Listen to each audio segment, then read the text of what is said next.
Hello everyone, मैं मिथुन सिंह स्वागत करता हूं आप सभी का। आशा करता हूं आप सभी बहुत अच्छे होंगे।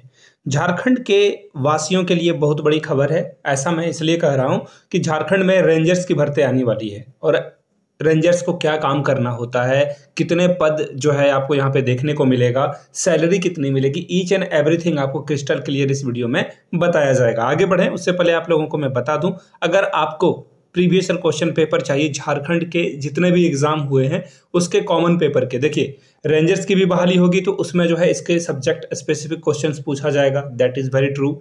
बट जो कॉमन पेपर होते हैं झारखंड जी के, मैथमेटिक्स के पेपर, रीजनिंग के पेपर, तो ये आप अवेल कर सकते हो। यहाँ से मेरी ईमेल आईडी देख लो, yourmithunsingh@gmail.com पे आप मुझे मेल कर लीजिए, इंस्टा पे मुझे मैसेज कर लीजिए @imithunsingh पे। 70 रुपीज़ में आपको सारे previous year question paper available करा दिया जाएगा। ये तो हो गए मेरे दाल रोटी का जुगाड़। अब आपके बारे में बात करते हैं। देखिए, पात्रता सिर्फ और सिर्फ ग्रेजुएट यानी कि आपने ग्रेजुएशन कर रखा है। मैं अभी आपको 15 सब्जेक्ट की लिस्ट भी बता दूंगा, डोंट वरी। वही 15 सब्जेक्ट वाले जो है इसे अप्लाई कर पाएंगे। सैलरी 40,000 से ज़्यादा की मिलेगी, don't worry about salary. Salary अच्छी खासी मिलेगी। जेएसएससी जो है जल्द ही जो है इसकी अधिसूचना जारी करने वाला है। पीटी मेंस और इंटरव्यू भी कंडक्ट कराया जाएगा यहाँ पे, तो डोंट वरी, इंटरव्यू के लिए जो है डरने की जरूरत नहीं है।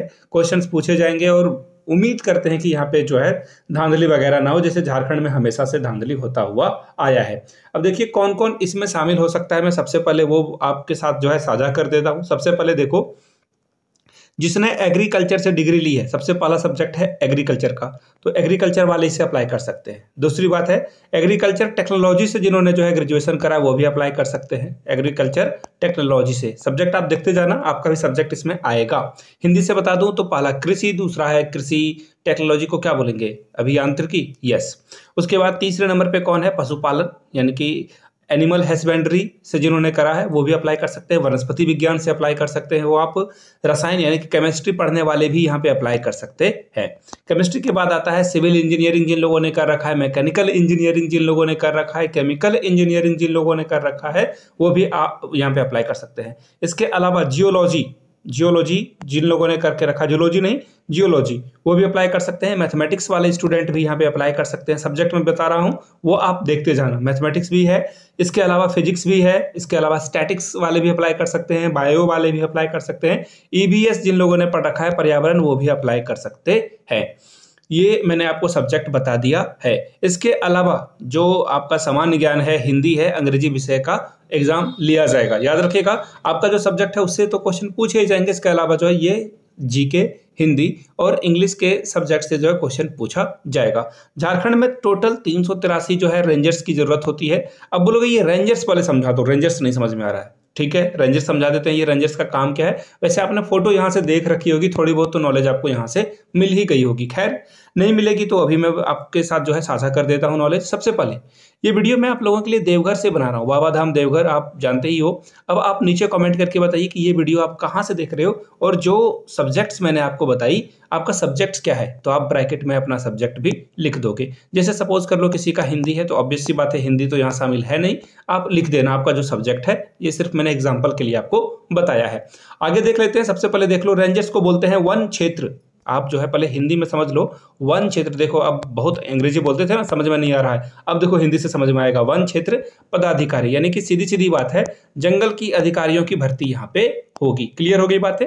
देखो अब इसमें जो है इसकी जो नियमावली है कैबिनेट से पारित हो जाएगी, नियमावली तैयार कर ली गई है, सेवा शर्त वगैरह वगैरह ईच एंड एवरीथिंग भी जो है यहाँ पे बता दिया गया है। अब जो वानिकी वाले विद्यार्थी हैं जिन्होंने वानिकी से, वन्य से जो है ग्रेजुएशन कर रखा है वो भी अप्लाई कर सकते हैं। यहाँ तक सारी बातें समझ में आ गई।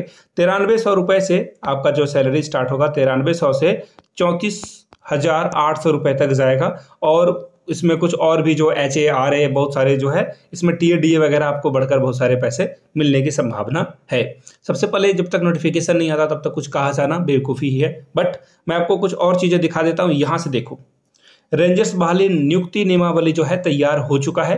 3 स्तर पर परीक्षा होगी। अब 3 स्तर पे क्या, सबसे पहले आपसे पीटी लिया जाएगा। जो बच्चे पीटी क्वालिफाई करेंगे वो जो है कहाँ पे बैठेंगे, मेंस में वो बैठेंगे। पीटी के बाद जो है आपका क्या होगा, मेंस होगा। और मेंस के बाद इंटरव्यू भी कंडक्ट कराया जाएगा इसमें। लेकिन मुझे ये ठीक नहीं लगा, ये बात मुझे ठीक नहीं लगी। अब देखो इंटरव्यू होगा तो ऑब्वियस सी बात है यहाँ पे जो है पक्षपात होने की संभावना है। लेकिन जो बात है सो बात है, यहाँ से आप देख पाओगे पीटी के अलावा मुख्य परीक्षा के साथ साथ आपका इंटरव्यू भी कंडक्ट कराया जाएगा। अब देख लीजिए झारखंड में 383 पोस्ट यहाँ पे है, तो 362 जो है आप ऐसा समझ लो कि लगभग जो है 300 पद खाली है यहाँ पे। 362 इसमें जो 62 ही काम कर रहे हैं और इनको भी सेवा विस्तार देकर, बहुत सारे रिटायर हो गए फिर भी उनको जो है सेवा विस्तार देकर काम कराया जा रहा है। तो ऐसे में इसकी बहाली आपको जल्द ही देखने को मिलेगी। कुछ और चीज़ों को देख लेते हैं। जैसा मैंने आपको वो 15 सब्जेक्ट बताया था, वो 15 सब्जेक्ट आप यहाँ से देख लो। कृषि अभियांत्रिक ये सो जो है आप यहाँ से देख सकते हो, स्क्रीनशॉट ले सकते हो। बाय द वे टेलीग्राम पे जुड़िएगा तो ये पीडीएफ आपको वहाँ से मिल जाएगी। रेंजर्स को देखते हुए कैबिनेट के द्वारा जो है सेवा विस्तार का प्रस्ताव भी पारित करा दिया गया, यानी कि जो 62 बचे हुए ना, इनको कुछ और साल काम करने के लिए जो है जो नियमावली में छूट दी गई है वो इनको दे दी गई है। लेकिन यहाँ पे जो है नियुक्ति नियमावली यानी कि जो रिक्रूटमेंट का प्रोसेस है वो स्टार्ट हो जाएगा। और याद रखिए लोकसभा के इलेक्शन के ठीक बाद, आई रिपीट, आम चुनाव जब भारत में हो जाएंगे उसके बाद ये जो भर्ती है आपको देखने को मिल जाएगी और एग्जाम भी तुरंत ले लिया जाएगा। तो तैयारी में आपको लग जाना चाहिए। आई होप कि आप सारे चीज़ों को समझ गए होंगे, पढ़ाई में लगे होंगे। तो जेएसएससी के द्वारा ये परीक्षा ली जाएगी। तैयारी में इसी तरह से आगे लगे रहना है आपको, अभी भी लगे हो, आगे भी आपको लगे रहना होगा। पेपर लीक हो, कुछ भी हो, रेडी रहिए फाइट करने के लिए, और फाइटर ही आखिरी में जीतता है। चलिए मिलते हैं किसी और वीडियो में किसी नए टॉपिक के साथ। तब तक के लिए शुक्रिया आप सभी का।